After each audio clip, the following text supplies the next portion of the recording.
Howdy mates, good afternoon. How are we all doing? It is Sunday, May 28th, 2023. I'm actually visiting a part of Florida that I haven't been to for a good minute. Down at Estero Island, which is essentially where Fort Myers Beach is located. The last time I was basically at Fort Myers Beach, it was before the hurricane happened, back in September.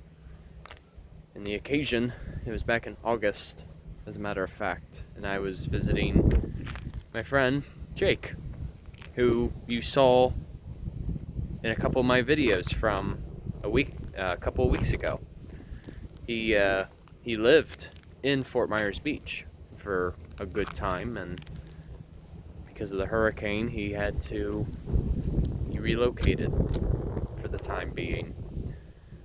And that being said, I will say it was a lot to take in, just to see how much had really changed.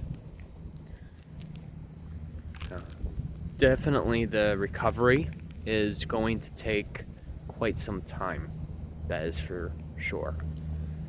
It's crazy how a natural disaster like that, all it takes is just one day, a single day. But the impact that it leaves, though, can last for years on end. Anyway, I'm visiting a particular site at Fort Myers Beach. This is known as the Mound House. I figured I'd stop here since it was on the way. Reason being I came down here was I was attending a stewarding event provided by the Audubon of Southwest Florida. We were basically recording and surveying the different seabirds and shorebirds that were at the beaches. Just recording what species were there after the hurricane had occurred. But the Mound House, so named because essentially we are standing on top of a mound or a midden. Oftentimes, mounds and middens are the terms seem very interchangeable. But I think some of the differences, though, is a mound is usually something that tends to be a bit more ceremonial, and it's a lot more, how do I want to say it? A lot more geometrical in terms of its shape. Whereas middens, on the other hand, there's really not much geometric about it. And you're usually filled with just waste deposit. So like for instance, say they used a shell as a particular cutting tool and it broke, right? They would just simply apply it to the midden. So really, though they both form a sense of elevation, the particular use of them varied. Now, the Mound House in particular, it was built back in the early 1900s by a family that went by, I think it was Albert and Milia Case. I can't remember the male's name. But anyway, the couple, they built a Tudor-style home. And then a couple years later, they added more to the home, giving it the appearance that it has currently. And you figure this was one of the first structures that were present on Estero Island. I believe it was at this same location where the post office was located too, for another. You figure back then, of course, mail, the only way you could get it to an island was by boat. But it wasn't really until World War II that bridges were connecting to the island from the mainland. But anyway, you know, what gives a glimpse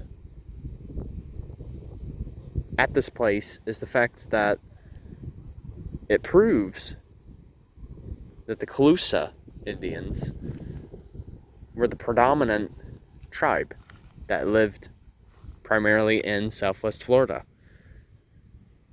And their established territory was quite extensive.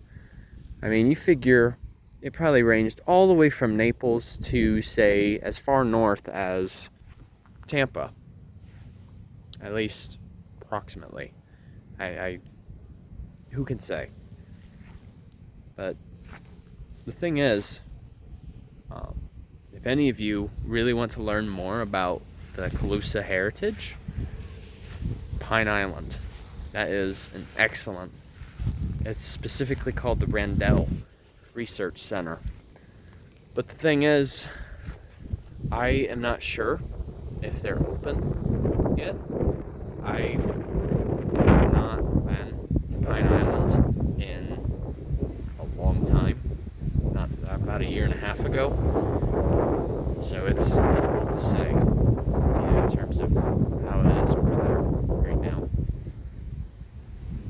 Because it was basically Fort Myers Beach in Pine Island that really got the worst of the hurricane because of the storm surge.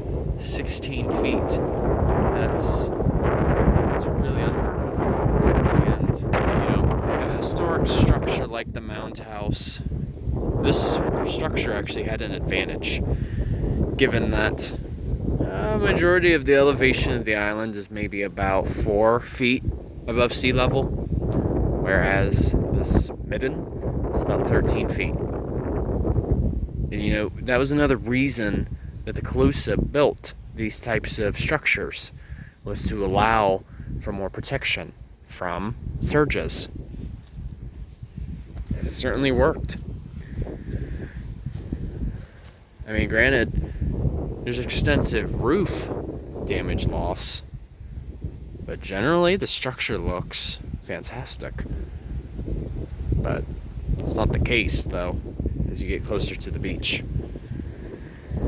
So, alright, you guys, take care. Enjoy your Sunday, and Journey on a Journey is onwards. Take care, folks. See ya.